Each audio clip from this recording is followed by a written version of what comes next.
Welcome to Home Remodeler Toolbox, the podcast dedicated to empowering remodelers and builders to build and grow successful businesses. Join your host, Bob Vance, founder of Home Remodeler SEO, as he brings you industry insights and strategies that will help you build a thriving business, no matter what level you're at in your business.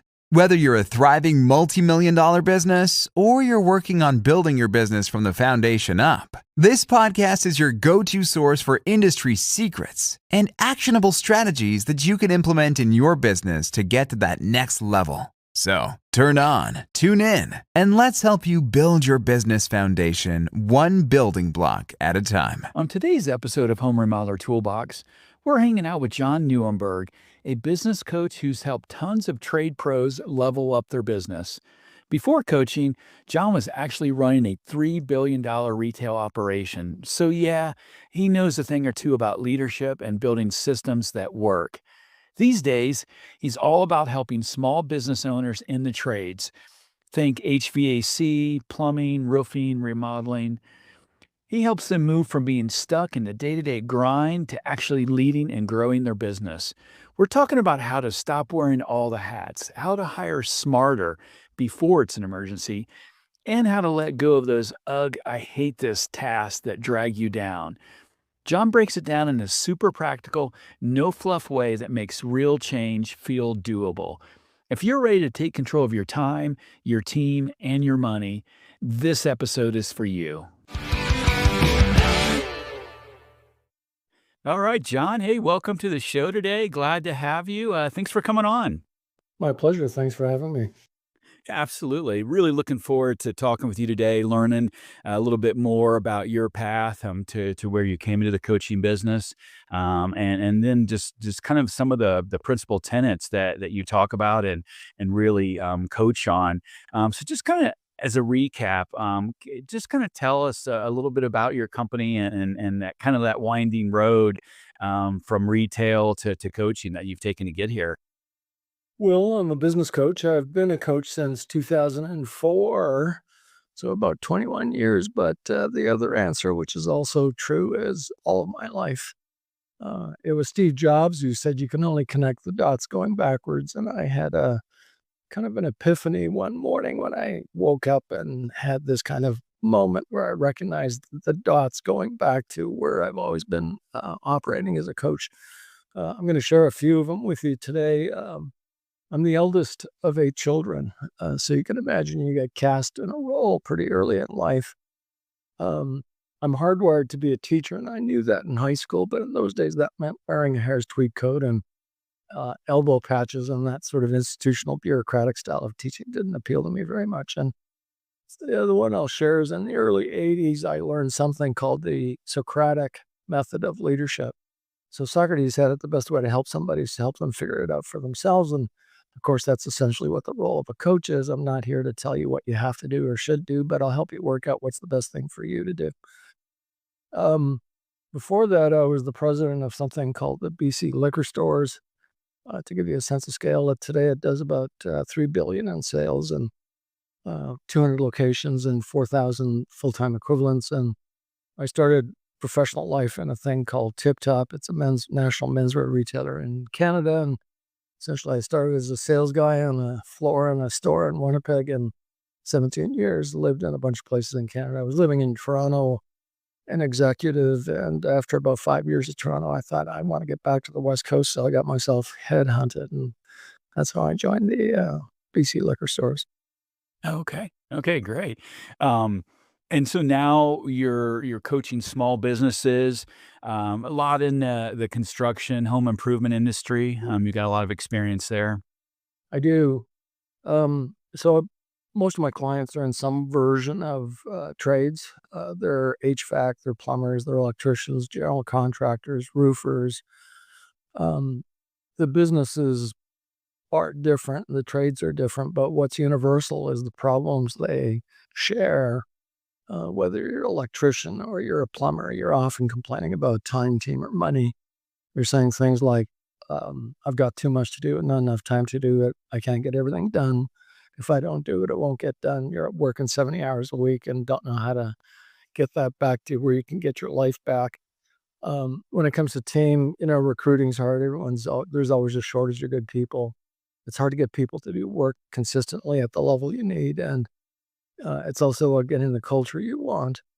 And the third component, money's got two aspects to it. So first of all, money is about understanding your P&L and the numbers and the KPIs and the dashboard and cash flow. And, you know, many business owners aren't very skilled that way. And the other side of money is I want more money. I need better sales and marketing. So all my clients in one way or another are complaining about one or all of those three things. Right. So kind of business development, personal accountability and development, and then that financial component, I guess, is Yeah, so there's three components that I described. So it's business systems, tools, and strategies, some of the things that you're talking about. It's also about personal coaching. That's coaching the person, leadership, communication, delegation. What I often say is if the owner wants a better business, first the business needs a better owner. yeah. And then the third part is accountability or holding you accountable for the stuff you say you're going to do. Okay, yeah, makes sense. I like that you mentioned that Socratic method. I love a lot of the ancient scholars and really deep thinkers. Everyone knows Socrates, but it really, I think, comes back to empowering business owners, right? Empowering them to lead by example, to give them the tools, resources, share your expertise with them so that they kind of have that path laid out for them, so that they understand where they're going. Because most small business owners, they've never been there. They've not done this before, so it's kind of quite a winding road, I imagine, for most everyone you work with. Yeah, it is. I recently got some feedback from one of my clients who happened to be a roofer, and he said, when he first started in the business, he felt like he was running a sprint while looking at his feet. I thought it was a wonderful metaphor to describe how, all the problems seemed right in front of him, and he didn't have or didn't know how to get out from under the problems of today and get a view down the road to help him think about what he should be focusing on. So he was caught up in the stuff that needed to be done, payroll and receivables and all those kinds of things. But that prevented him from taking on the role of business owner, which is entirely different than a guy who's swinging a hammer. That's a different Right. job. Yeah, working on your business instead of Yeah, in your business. The Michael Gerber, the E Myth. exactly right. Yeah. It seems like most business owners, especially in the beginning, they all fall into that E-myth trap where they're wearing every hat, they're swinging the hammer, they're doing payroll, they're running numbers at night, they're on job sites, they're just doing everything. How do you help people, kind of get out of the weeds and see that that's not where they need to be? They need to be the visionary for their company. It's hard. They start having essentially a job. They're a electrician and, they have a truck and then it becomes two trucks and three trucks and four trucks. And they never really sort of identifies the business owner as still the guy who's, operating with a screwdriver. And so, as much as anything, it's a shift in mindset. Um, I sometimes use this analogy with people that it's a little like the captain of a boat in the Navy, and the boat's 50 feet and the crew is 10. And that captain is the most qualified engine room guy. How often is that captain going to be in the engine room? All the time. That's his primary responsibility. So now let's make you a captain, this time a 150-foot boat and the crew is 50. How often is that captain in the engine room with tools? Ought to be next to never. Maybe in a case of an emergency, a fire or something like that, because now there's someone whose primary responsibility is managing the engine room. And now let's make you a captain of an aircraft carrier. Now there's 2,000 people on board. How often is that captain in the engine room at all? Well, maybe to give somebody a 20-year certificate, because now that captain has a guy who manages the guy who's the engine room guy. Well, that shift in mindset is a hard one for many people to take on. What happens often is that to become a Red Seal electrician, it takes about 5 years of apprenticeship. And then they start the business, and 3, 4, 5, 6 years into it, they're still good at being an electrician. But where did they get business education? Where did they learn? How did they develop the skills to become a business owner? I worked with a health practitioner, a physio, who took 7 years to become certified as a physiotherapist. And I asked him one time, how much business training did you get? An hour. Well, you can see the problem here is I'm not going to help you be a better electrician. I can't help you with that, but that's not what the problem is. Yeah. You need his help to figure out, how do I become a business owner? How do I make that shift? Right. They don't teach you that. We're all taught to go to university, go to college and get this degree that, may or may not help you when you come out. You certainly will come out with debt, but you almost inevitably will never come out with that business management acumen that you need. They don't tell you this is how to run a business. Here are some of the pitfalls and obstacles. They teach you the doing of things, but they don't teach you actually how to run the business. Yeah, that's exactly right. You kind of have to learn through the school of hard knocks, right? Exactly right. Well, that's one way you can learn. That's the most difficult way to learn. There's other ways to learn. You can, get a mentor. You can join a peer group. You can get a coach. There's people that are equipped to help you make that transition. One thing that's hard for business owners, you talked about working in your business versus on your business. One of the things that I like to help people figure out is that when you're working in the business, you're producing income for today. When you're working on the business, you're producing an asset that's ultimately might be the most important asset in your wealth portfolio. So let's talk about a business doing, $2 million. And let's say their EBITDA is around $200,000, 10 grand. And that business, you work real hard in the business and you grow the profit by 10%. You added, 20 grand or 10 grand to the value of your business. But what happens now if you worked on the business, made the business more valuable, more sellable? What that generally means is you, the business owner, can't be involved in the day-to-day operation of the business. Well, that can add 10% to the bottom line, to the asset value of that business. So if it sells for 5 times EBITDA, 5 times profit, that's $1 million.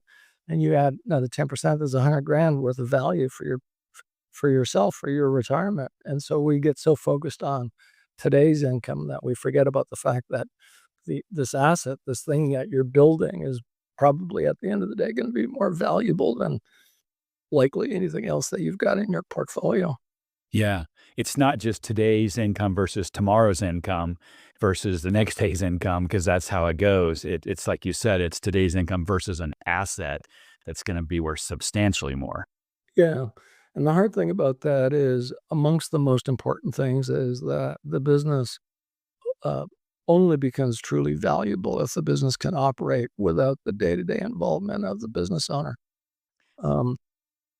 Otherwise, a buyer would think, well, what am I buying here? If this guy goes, the business goes. Yeah. Yeah, absolutely. How do you get people to shift that mindset? Because it is a mindset, like you said, but it's so ingrained in people that Yeah. they have to do everything on their own. I know that one lesson that I learned was, and you've probably heard this too, is if someone can do something 80% as well as you can, they should be doing it. 80% is good enough. They can do it. They can get better at it. But you need to let that go. You need to delegate more. In other words, how do you get these small business owners, these guys, these remodelers, builders that are at maybe only $1 million or $2 million to let go in order to make that big jump to 3 to 5 to 10 million? Yeah. So let me use a little bit of a metaphor for that. So getting that kind of a business is a 3-legged stool. So the first leg of the stool is systems run your business, people run your systems, you lead your people. That's the first leg. It's not people running your business, it's systems. If people run your business, people come and go, and your business rises and falls on the quality of the people. If systems run your business, then people can come and go, and the backbone of the business is still the system. So let me give you an example. How do they make those French fries taste the same in your town or mine? And the French fries are made by a 16-year-old. And the parents of the 16-year-old can't get him or her to clean their bedroom. How do they do that? They have great systems. They have a recipe. This is a process. I can teach any 16-year-old to repeat that anywhere in the world. So that's the first leg. The second leg is about 85% of what happens in a business ought to be routine. We have a process. We have a system. We have an SOP. We have a checklist. About 15% of the time, stuff happens. Mistakes happen. Unexpected problems happen. So in my hypothetical story, one day we run out of potatoes. Mr. Owner, what should we do? We don't have potatoes. And so you figure it out. You solve the problem for that moment. But the third leg of the stool is whenever that kind of problem occurs, you don't look for a people solution. You look for a system solution. And so what that means is the next time we run out of potatoes, what's our SOP? What's our standard operating procedure? How do we solve that problem? Yesterday, I happened to be in a webinar for a group that installs, that does woodworking. So they do a lot of, cabinets and high-end homes and commercial applications. And the guy said to me, well, I'm not making French fries. Every home is its own project. Every home is different because, the actual product, the thing we're delivering is different in every case. And the distinction I wanted to make is the product changes. You're not making fries. I get that. You're not doing the same thing over and over and over again. But what has to be systematized is the process. How do you go from acquiring the prospect, converting that into a client, working through a process where you understand their needs and deliver what you do? If you think about it, would you get on an airplane if you knew the pilot didn't have a pre-flight checklist? Right. Nobody would do that, right? Yeah. A pilot is super highly trained. Your woodworkers are super highly trained, but they still go through a process, a systematic way that they think about how do we start this aircraft and get it going? Or, think about a surgeon. How many years does it take to become a surgeon? Like 10 years by the time you've done the intern and everything else that's involved. And yet, unless they have a system or some kind of checklist, they're going to be going, hey, we started with 30 scalpels. I only have 29. What happened? Right? There's an operating room checklist. Yeah. And so the surgery itself, the woodworking, it changes depending on the particular circumstances, but the way we deliver it can be systematized. Yeah, absolutely. I constantly preach systems. I was just talking to a couple of my team members yesterday about systems and processes and how everything has to follow that exact process over, and it's a system. There's no real deviation, maybe some little things here and there, but it's all about systems. I'll give a shout out to a really great friend of mine named Bill Morris, an engineer, very, very analytical approach to life and business. And when I decided to start my marketing agency years and years ago, he told me, he said, Bob, just realize you're not getting into the marketing business. You're getting into a business of systems. Everything will be a system, will be a process. And I really had no idea what he was talking about. But he's a smart guy and I respect him greatly. And I said, oh, okay, I'll hang on to that. And I've told this story so many times because it's been probably one of the greatest lessons that I've ever been given. Is your business is a system and everything has to revolve around that and adapt to it. And you're not doing things differently, like you said, no matter if it's building fries or building houses. It's a process you follow. Exactly right. And part of what then creates value for you, the business owner, is that when you can systematize your business or when you can describe your process to your prospects, that's how they start to recognize the value you create. What does a general contractor do anyway? Like, I'm prepared to spend 2, 3, 5 million on a house, but I need a general contractor and vaguely know what they do. But how do they go about that? Well, the best general contractors make their process, their system explicit. And when they do that, the kind of people that are going to spend 2, 3, 5 million get process. They get system. They get, I can manage to these milestones, to these milestones along the way, the schedule, the budget, the process. Great. I get it now.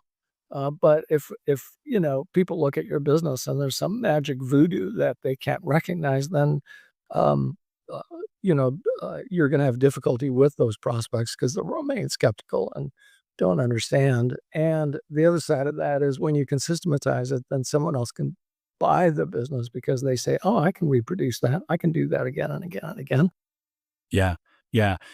Like you said, it's all about the different systems within systems, and like the builders and remodelers that we work with, the ones that really have it dialed in, like we're able to portray that message on their websites to say this is our process. We have the design consultation, and then they work through the different aspects of that. They work with the architect. They work with within code and regulations. And then you move to that construction phase, and then each part of that construction phase has its, processes built into it. And then, like you were mentioning before, you have that checklist. So at the end, you have that punch list you go through. So all of these just become little systems within systems. Yeah. But it's a proven process that works. You can follow it, like you were talking about connecting the dots. In this case, you connect all those dots, and you have that same process that you go through every single time, versus other guys that, like you said, they're not creating as much value because everything's different. They kind of wing it. They're winging it with the conversation, and I don't think it gives homeowners a lot of confidence when they're just kind of talking through it, right? And if every project is done in its own way, that business can't scale. That business can't grow because it'll always be stuck at the constraint of we have to reinvent the wheel every single time we do this. Yeah, and like you said, it comes back to that business owner again, that if you take him out of the equation, there is no business. There is no process now. Not only is there no ability to scale the business because he's gone, but there's no process. There's no blueprint for anyone to follow either. Yeah. Yeah. You know, we're kind of talking about systems in a bit of an academic way or a kind of conceptual way. I want to give an example of a system. So lots of times when I start with a business owner, they're complaining they work too much. They work in 70 hours a week. And, how in the heck am I going to take on this additional thing called coaching? And what, what I often say is, I promise you, Bob, or Ms. Mr. Business Owner, you're doing 5 to 7 hours worth of work each week you should not be doing.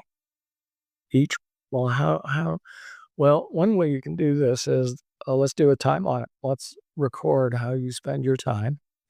And then we'll put it in a matrix, a 2x2 box matrix. And in the upper right is the work you do that creates the most value for your business. And the bottom left is the work that's the least fun, least valuable work, but it's work that's necessary to do.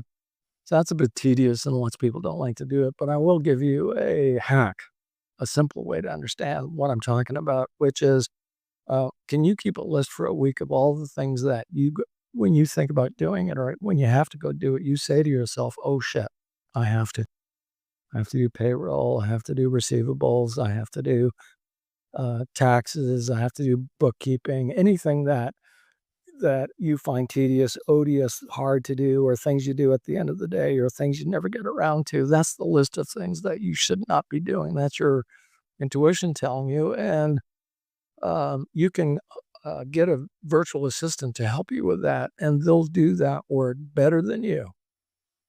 Not just as good. They'll do it better than you because this is their focus and this is what they're trained and skilled to do. And they'll get it done better than you for about a fraction. So if you think about a business owner, and let's just arbitrarily say their time's worth $250 an hour when they're doing the work that's most valuable to the business. So we're talking about meeting prospects, etc. Why then, Mr. Business Owner, are you doing work that someone will do for you for $20 an hour? Yeah.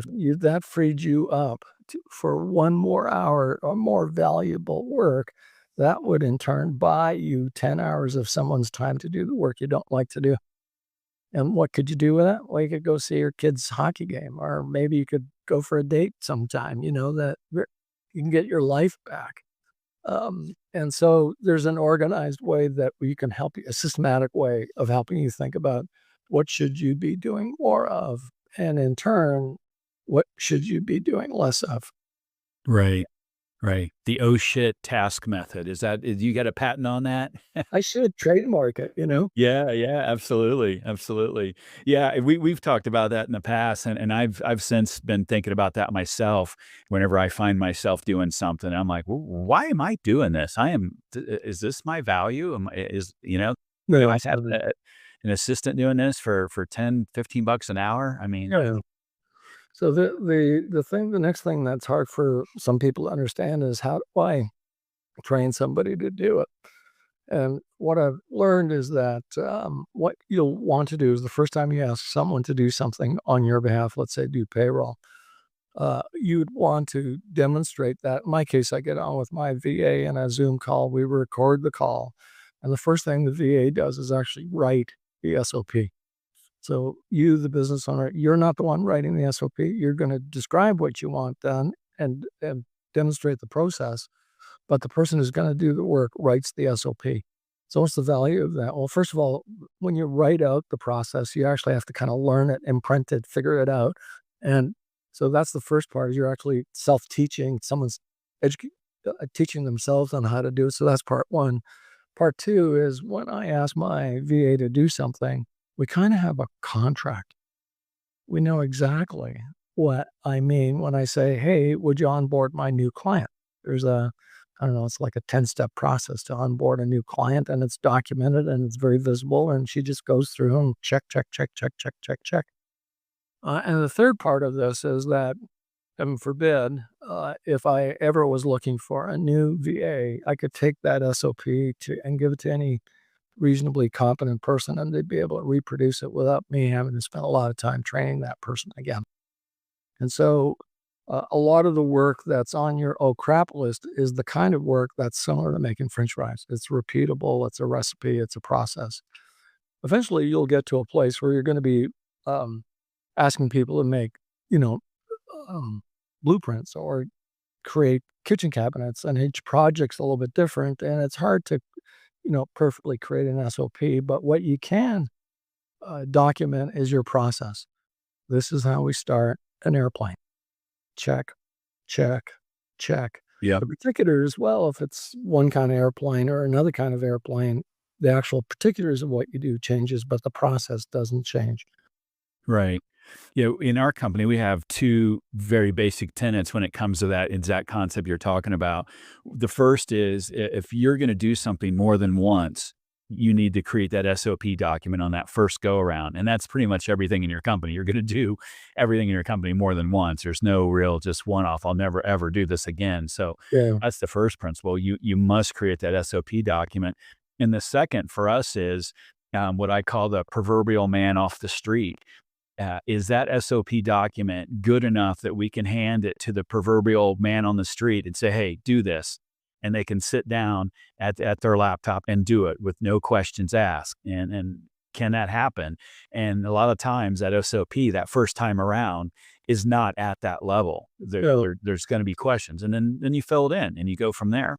That's one of the key tenets, one of the key concepts in the E-Myth is that the systems have to be documented in such a way that you can take the lowest trained person to be able to reproduce that time and again. Right. Yeah. Man off the street, to use your metaphor. Yeah. I've trademarked that, by the way. No, we use that a lot. I say that all the time, just because it's so important that everyone can take over that task. If there's an emergency, if someone's off sick, there's never any breakdown in your system.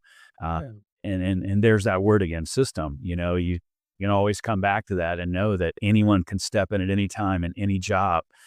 And I just don't think enough people build that into their business, especially guys that are just starting out. I did speak with a gentleman last week that's just starting out in remodeling, and his income is less than $200,000. So he is just starting out. Sure. But I really admired talking to him because he has already hired a project manager. And he's like, I don't know what all he's going to be doing, but I just know that I can't be doing this stuff all the time. And I said, "You've read the E-Myth, haven't you?" He's like, "Yep." So he's leaps and bounds ahead of most small business owners because he gets it. Yeah. That's really what it comes down to. As a general principle, one of the things that people in the trades businesses have as a difficulty is they wait too long to hire their next team member.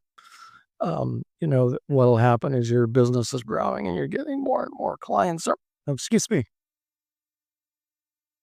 I'd like to give away my cold if anybody wants to volunteer. I'll already pass. And what happens then is we start to business owners will then start to constrain themselves. They actually kind of hold themselves back, or they're not going out and getting the next client because they actually get to a state of mind where they're afraid to get a new piece of business because it's going to just cause more problems and more headaches. And that's because we're so focused on driving or acquiring new customers that we aren't at the same time thinking about the balance of what's our capacity to deliver the promise of our business. So if I think about a high wire act, and this is the balance bar, on this side, it's acquiring customers. And then this side, it's being able to deliver the service that you want. And what we often do is we get to a place where we recognize, oh my God, I'm down 3 people, or someone just quit yesterday, and now I'm down 3 people. And how in the world can I manage that? And then they try to scramble, and of course, that causes no end of problems. So a couple of points about that. Number one is you want to have a general principle that if you're at a place where you could hire someone and they would immediately be busy for half their time, 20 hours a week, let's say, the other 20 hours will get filled in within a month because nature abhors a vacuum. And as soon as you create that space, that vacuum, you'll get the business to fill that up. And that's a bit counterintuitive, but that's a hard principle. It takes a bit of courage to be able to do that. But again, I've seen it time and time again. The other thing is that we tend to do hiring or recruiting off the side of our desk. And what I mean by that is we put a lot of effort into acquiring new customers, but we only do recruiting when it becomes an emergency or when it becomes a crisis. And instead, you'd be way better off to develop a bench, a farm team. What does that mean? Well, when you have a need, when you're thinking about, I need to hire, you want to have 2, 3, 4 people you've already identified. So what do I mean by that? Well, I learned this in the 70s. I was a store manager of the menswear store I mentioned, Tip Top, and I lived in Calgary. And Calgary in those days grew from about 100 to 500,000 people. The oil boom. It was great. The business was great, but nobody was moving to Calgary to work in retail. The money was in the oil. And so one of the practices we had is about once every 3 months, my boss, who was the local regional manager, and I would tour the mall where I was the store manager. And my job was to point out the 2 best salespeople that weren't yet working for me. That's great. And what does that mean? Well, I'd make it a practice to go out and bump into people over and have coffee or lunch, or I'd be peeking around the door, watching what they were doing when they're at work. And so I would initiate and establish a bit of a relationship. And sometimes it'd be 3 months, 6 months, 9 months, but eventually you'd get to a point where you'd say, hey, you know what? We've been having coffee for 6, 8, 9 months. Something just happened. How's things in your world? How's business? Are you enjoying it? Would you be open to having a conversation? And if you did that, you probably could identify 5 people in your trade because you're bumping into them when you go into Home Depot or you're going into a manufacturer or, in one way or another, who are the best 3 people in your trade that you'd like to hire if or when the occasion presents itself. Why not make that part of your explicit, proactive thing that you do so that when something happens, as it invariably does, you get more business, someone quits. It doesn't create a crisis, it creates an opportunity for somebody. And so it's an example of a systematic way to think about hiring. At one time in my life, I had a job that was very visible. So it was before the internet, and but I was in the kinds of business in Vancouver, the kind of business magazines that were easy for people to recognize. And I would often get a phone call from a recruiter. And the way that those calls go is they'd call you and say, "Hey, how's the kids? How's the golf game?" And a bit of a chat. And then they'd say, "Hey, by the way, we've been given a job, a file, we're looking for someone with this set of skills. And it was pretty clear they were talking about my set of skills. But, and so here's how that worked is I didn't have to open the door to that conversation unless I chose to. So I could save face. And they could save face too, because they weren't asking if I was interested. They were asking for an introduction. Do you know anybody in the field? You're in the field. You must have other contacts. And so they didn't, it allowed them to save face, and they could never be accused of poaching. Why? They weren't asking if I wanted the job. They were asking for an introduction, someone I could refer them to. And so nowadays, with the benefit of the internet and Upwork, you can get recruiters overseas or near shore, and they'll do it for $15 an hour. And they're making the phone calls on your behalf, and they're not disclosing who they're calling on behalf of until there's a clear expression of interest by the other party. And so, for the sake of $100 a month, you could be building your bench in every one of the important roles that you have in your business. And so when circumstances present themselves, it's a much easier lift, much easier ask, much easier to solve. Right. So those are examples of systems that you can create in your business, processes in your business to help address the things that often become crises or emergencies or pulling your hair out or oh shit kind of moments in business. Yeah, exactly. It's what I refer to as always be hiring, always be recruiting. Don't, like you said, don't wait till you need somebody, because by then you're probably in an emergency situation. You need them now. And then by the time you start recruiting, interviewing, vetting, and then training, I mean, you're already 2-3 months in the hole now. Exactly. Well, then you're then doing a couple of things. Probably you're hiring someone who's not your ideal because you're stuck. And the other thing that happens is what I've learned is my ability to recruit and hire and so forth. My success record is about 50-50. That used to bother me. I was like, this is as good as I could be. But then I recognized that's probably about average. About 1 in 2 times it works out. 1 in 2 times it doesn't work out. But what happens is if you're in crisis mode all the time, what will happen is about 6 weeks into when you've hired someone and they're working with you, and every time you start thinking about that person, it causes your stomach to hurt. Oh, geez, this is a bit of a problem. But because you're desperate, what do? You hang on. And you hold on, and you hold on. And 6 months later, it didn't get better. It got worse. And now it's harder. So the other thing I've learned to do is when I hire someone and put them in the job, I try to do one of two things. I'll hire 2 or 3 at the same time for the same job. I train them up. I do the onboarding. And what I know is one of them is likely going to be gone in 3 or 6 months. 3 or 6 weeks. I just can't tell you which one. One of them is going to be a star. I can't tell you which one. Now, that may seem kind of harsh, and it might be, but hey, wait a minute. Let's think about if you hire one and that person doesn't work out, that person has more options than you do. Yeah, you've got to start all over again, and you're back now 2-3 months further into the hole. So how do you get more options? How do you get more leverage? How do you get more control? Hire 3. Yeah. You're the one with options. Now, one of them is going to be gone. You don't know which one, and you do it the proper way, and you treat people with respect. But that doesn't mean that you have to hang on to people that are bad. You're only hanging on because you made a bad choice and you did it in the wrong way.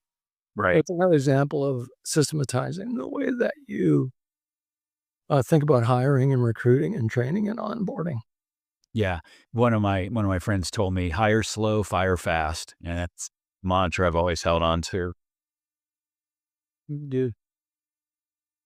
And I like too that you're talking about these kind of outside the box ways of approaching hiring, because most remodelers, builders that I talk to, they're going to the usual places, ZipRecruiter or Indeed.com, and that's where all your competitors are going too. So there's ads that look like just like yours. Yep.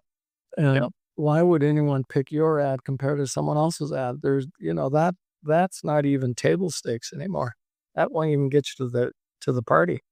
Right. You have to go, well beyond that. Hey, look, we could go back to 2008 or 9 and you had a lineup of people at the door looking for work. We could have that problem, or we could have today's problem where there's so much work. I have to work hard to get good people. Well, that's a better kind of problem to have. Yeah. Yeah, definitely. Yeah, I think that's really one of the biggest problems facing our industry is hiring, is HR, is availability. The pool of applicants is just not there. We defunded vocational schools back in the Obama era, and we've really never bounced back in terms of the trades and training kids in that. And then, of course, the younger generations, they all want to be influencers on TikTok and all that, or they want to go into tech or crypto or software, something sexy like that. But I mean, I had a plumber out a couple months ago, and he told me he's making 150,000 a year, working 8 hours a day, 5 days a week, no evenings, no weekends. And there's not many jobs that are paying that well. I mean, you're in the There's something counter indicative happening right now where with the way AI is growing, a lot of professional jobs are now being replaced by AI. AI can do a lot of things I do better than I can do it. But you know what AI can't do? Can't swing hammer. Can't swing a hammer. And those jobs are harder to find good candidates because they don't have the glamour. But in fact, they're much more, excuse me, secure jobs these days because it's very difficult to find people that want to do that kind of work. Yeah, absolutely. If I had children 18 years old, and that's 16, 17, 18, getting ready to thinking about their careers, I would absolutely try to get them to think about trade schools and going that route, not only to save me $100,000 or $200,000 of college tuition, but they're guaranteed to have a job. It's literally a guarantee that you'll have a job, and you're going to spend a fraction of that, and then you can learn that job, learn that business, and then eventually, maybe one day you'll have your own business, and I'll not have went to college for that to find out they don't teach you how to run a business anyways. Exactly. Yeah. Exactly right. Anyway, that's how the world's evolving these days. Yeah, and it's evolving very fast too, much faster than we know. Like we think of AI and we think of, oh, ChatGPT, it can write me some blogs for my website or something. But where AI is at right now, I mean, like we don't even know the tip of the iceberg of how other big companies are really using it. But it's going to change the world. I mean, they're putting it up there on par with the invention of electricity or the invention of the cotton gin or something that's really changed how industry works. So definitely something to think about. One thing you mentioned earlier, I just kind of want to come back to before we wrap up is, you talked about finding a mentor, being in a association or being in a coaching group. I'm in a group run by a good buddy of mine and mentor, Josh Nelson, and it's literally changed my life. I would not be as successful as I am today without that mentorship, without that group, that community that he's created. What advice would you give, folks listening to this in the trades on how to really think about how to work that into their day, into their business? Because you mentioned earlier, a lot of people think, oh my God, I'm wearing all the hats, I'm doing all the things, I don't have time for a coach. But that coach, like you said, is going to clear up time for you by getting you to quit doing all the things that you shouldn't be doing, Yeah. and getting you to think about that bigger picture. How would you kind of approach, getting people to think more about getting that help that they may not know they need yet? They don't know what they don't know, kind of thing. Well, let me tell you a story. I was working with a client. His name was Brad, and I was working with this guy for about 3-4 months, and I asked him one time, "Hey, Brad, what do you like most about coaching? What's the best thing you get out of coaching?" And his reply to me was, "It's great to have a friend." At the time, that answer embarrassed me. I was like, "Oh my God, this guy's paying me to be his friend?" But as I reflected on it, I came to understand the value of what he told me, which was, if you're a business owner, you're lonely. Who do you talk to? It's lonely. Your doctor? You're going to talk to your accountant? You're going to talk to your business lawyer? In my case, my spouse loves me, If I go to talk to her about something, it takes me 30 minutes to explain it, to provide enough context, by which time she's bored and clearly that's not going to be helpful. Or she starts giving me advice after 5 minutes and it's not that useful because, she doesn't sort of understand the bigger picture. So one of the things clients like the most is I get it. I've seen it. Worked with 400 clients. Your problem is one I've probably seen 20 times. And so if you don't have anyone you can reach out to help you work through that, you're stuck in your own head. When I work with my coach, one of the most important things he does for me is create a space for me to talk. And what do I mean by that? I'll sit down with him and I'll start chatting about something that's on my mind. And within 10 minutes, I'm like, I'm good. Thanks a lot. See you next time. And what does that mean? Just actually articulating, saying out loud, thinking out loud, expressing it makes it clear to me what I need to do. As long as it's just kind of rolling in my head and just a anxious, stressful something I need to do, nothing comes of it, nothing happens. But as soon as I say it, I realize, oh, it's as clear as day. In fact, it's kind of embarrassing now that I've said it. I know what I need to do. But so business owners need a place to be able to do that. And so it could be because you've got a mentor. It could be because you have a peer group. It could be because you have a coach. The point is, if you want to grow faster and do that in a more optimal kind of way, find someone who's going to help you figure it out. If that's a coach, that's great, but there's lots of other ways to do that. Right. Most of these people, they've either been in your shoes, they've already made those mistakes, they've encountered everything you've been through, or as a coach, they've heard it all. They've seen, hundreds of businesses come before you with the same problem. So in either case, you're getting advice that someone has already been there. They've seen that. Often get from prospects is, what do you know about my business? I'm an electrician. I'm an architect. I'm a lawyer. What do you know about my business? My business is special. My profession is special. And that's an illusion. The truth of it is the principles of business are universal. Yeah. The problems we face are problems that every one of your colleagues have faced. And the only thing that's unique about your business is you. Yep. Yeah, I like that. You said that earlier. You mentioned people saying, "Oh, but that's not my business." The builder versus the fry maker, Yeah. and like you said, it's business is universal. You may be producing fries or widgets or houses, but in the end, everything in business is pretty much a universal concept. Everything it takes to make it successful is a principle that can be applied to every business. Now, the truth of it is how it applies changes. Um, Depending on the particulars, and that's why AI can't replace me. Yeah. Yeah. No, I think your job's safe. Well, John, it's been really great talking with you. So many great insights and a lot of experience and expertise from your coaching business that really I think hopefully has shed a light for the folks listening today. Just the things that just getting them to think about. I think what you said about articulating, just getting that out there, voicing it. I think, from our talk today, just putting it out there for people to think about, wow, that's me. I'm the E-Myth baker in the shop doing everything, or how can I avoid these pitfalls? How can I delegate more? How can I always thinking ahead on hiring? And so I think getting these concepts out there, hopefully it's been really helpful for our listeners today. If folks wanted to follow up with you, how would they get in touch with you?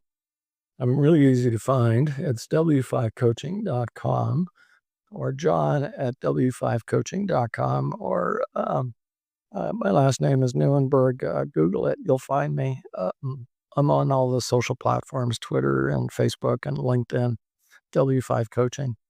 W5, there's a story behind it, maybe it'll help you remember. So the Socratic method is about helping someone work through the problems and figure it out for themselves. And the way you do that is you ask them questions that help them explore what it is and define the problem. And so the core 5 questions are what, who, what, when, where, why. W5. So that's the sort of underlying story of W5 coaching. Okay. I'd never even thought to ask you where that W5 came from, but that totally makes sense now. Sure. Yeah. Yeah. What's it? Give me just a kind of a brief synopsis of what it's like working with a coach, working with someone like you. How does that relationship start, and kind of what does that look like? Well, we'd get into an introductory call. It's a 15-minute exploration. Let's figure out if what you want some help with is something I can help you with. And assuming that we find that there's some commonality there, we'll get into a hour-long discovery or complimentary coaching session. I'll tell you some more about my background and qualifications as a coach. I'll describe what the process is, how I work with clients. Then we'll do a bit of a dive on what's going on for your business and where you'd like some help. And if after that it feels like a fit, we'll talk about what the programs would look like, what the investment would be, and then we'll decide if we want to move forward with this. One thing I'd like to mention is often clients, prospects look at me and think, this seems pretty risky. I don't know if this guy's any good or if this is going to work. And so what I know is there is no risk. So I take the risk. I'll guarantee that you'll agree coaching's paid for itself within 4 months, or I'll do it for free. Now, here's the thing. I've worked with 420 clients. No one's ever asked me about the guarantee.